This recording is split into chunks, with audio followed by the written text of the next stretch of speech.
Once you delve into the world of boxing, it quickly becomes apparent that there are many different styles and techniques. Boxing analysts and fans frequently group styles into generalized categories, often aligning fighters from a particular region as exhibiting specific fighting characteristics.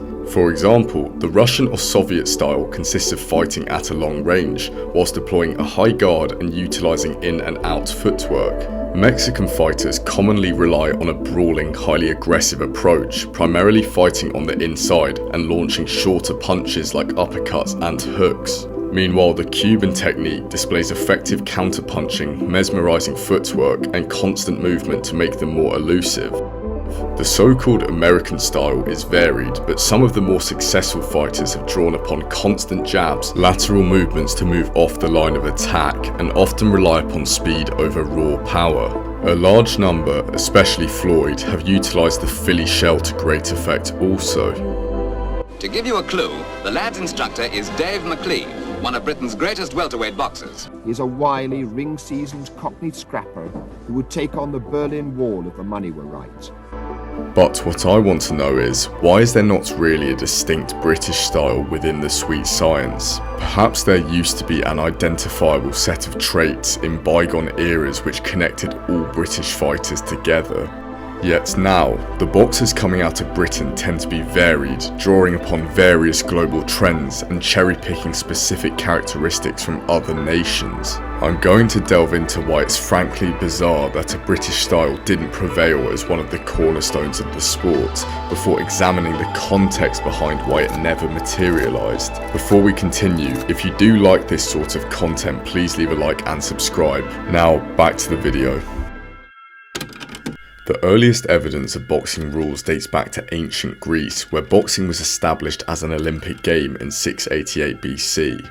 But the modern form of boxing evolved largely from the 16th and 18th century prize fights, eventually being fully established with the 1867 introduction of the Marquess of Queensberry rules.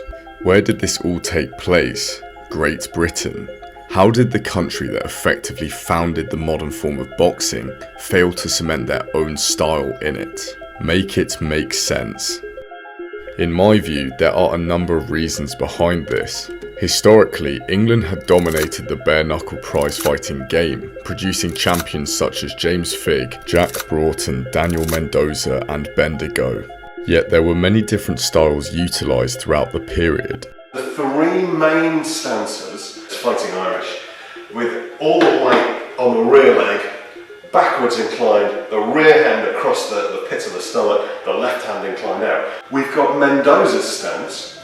He tends to lean forwards and put his weight more on his front leg, and this rear hand would be brought forward significantly. A, to keep his elbows tucked in, and B, to throw his head back to aid slipping or evading any punches. The third stance, used by a fighter called Tom Johnson, was to bring his legs a lot more straight and crouch down a little and bring his hands out together.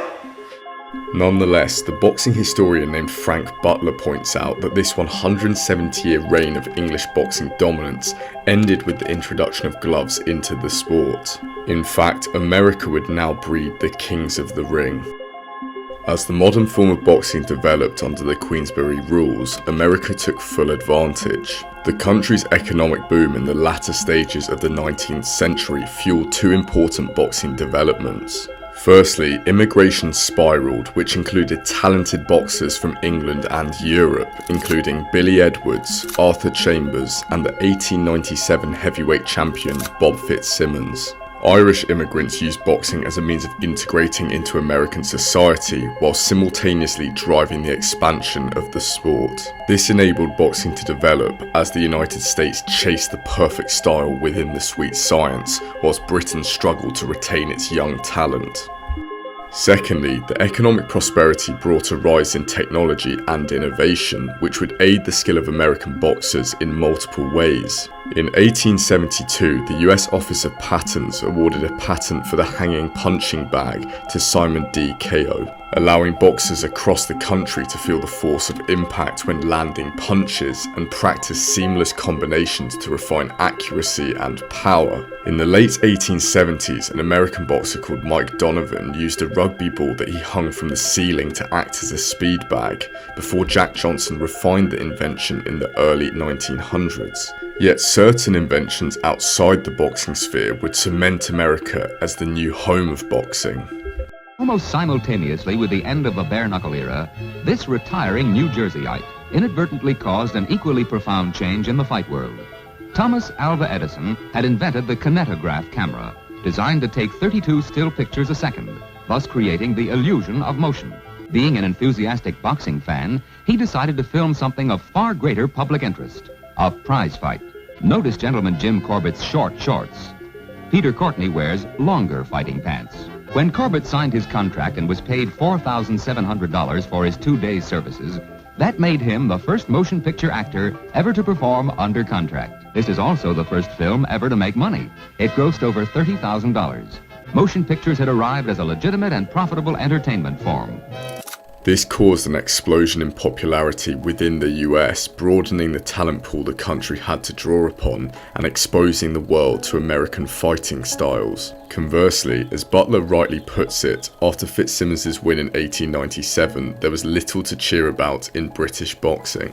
Now, don't get me wrong, the British didn't help themselves. The country routinely heralded its own heavyweights such as Billy Wells as world beaters, placing crushing pressure upon its fighters, and occasionally even banned proposed matches with African Americans like Jack Johnson for fear of race troubles throughout the empire. These factors contributed to a rigid, unwieldy style of boxing which crumbled under substantial pressure. Now the Brits felt compelled to play catch-up and copy their American counterparts. In an attempt to bridge the gap in the years following, a myriad of British boxers began to arise, but many possessed contrasting styles to one another.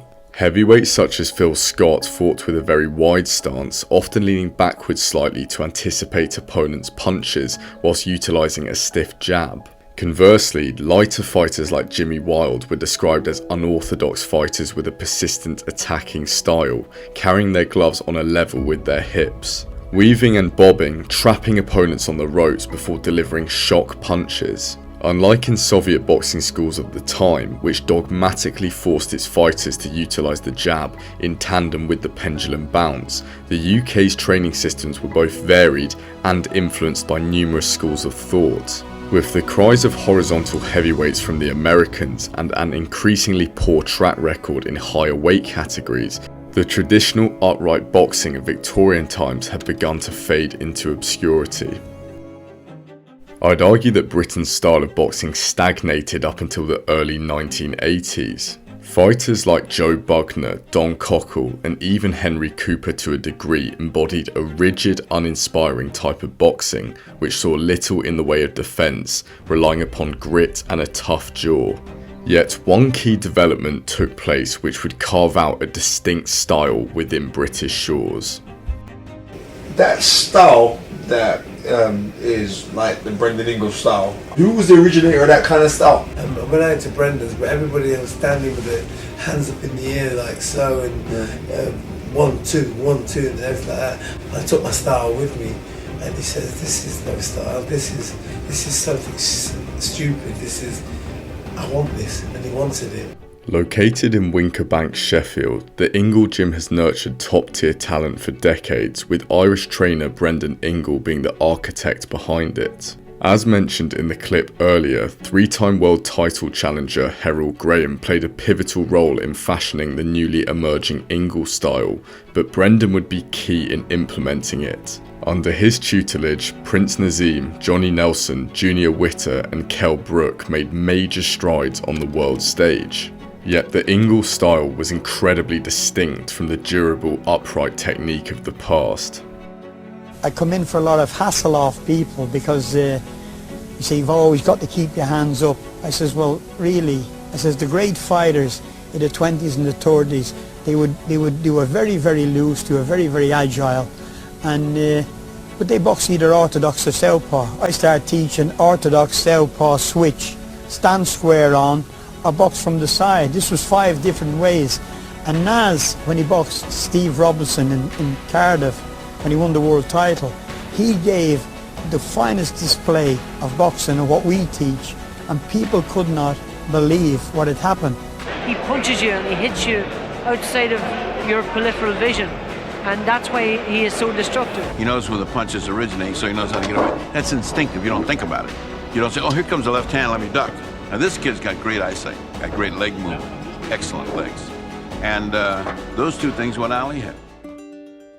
The British fight scene still produces an abundance of varying styles because that's the nature of the sport. It's individualistic and techniques range from gym to gym. But one undeniable fact is that since Ingle's inception, the trend has increasingly strayed towards fluid movement, excellent footwork, and a tendency to switch stances. Cubans are renowned for avoiding blows through mesmerizing footwork, Mexicans through skilled head movement, and Soviets by pendulum stepping out of range. Yet the Brits historically incurred serious damage due to a lackluster defence. But the arrival of fluid movers in the shape of Tyson Fury, Benjamin Whittaker, and Anthony Kakache bucks this trend, perhaps signalling a dawn of skilled counter-punchers. Only time will tell. But this was only my own opinion on why the British boxing style never truly made a mark on the sweet science, despite the country holding the 3rd highest number of titles globally. I'm keen to hear your own thoughts down in the comments on why there is no distinct British style though. As always, thanks for watching, and I'll see you again soon. Cheers.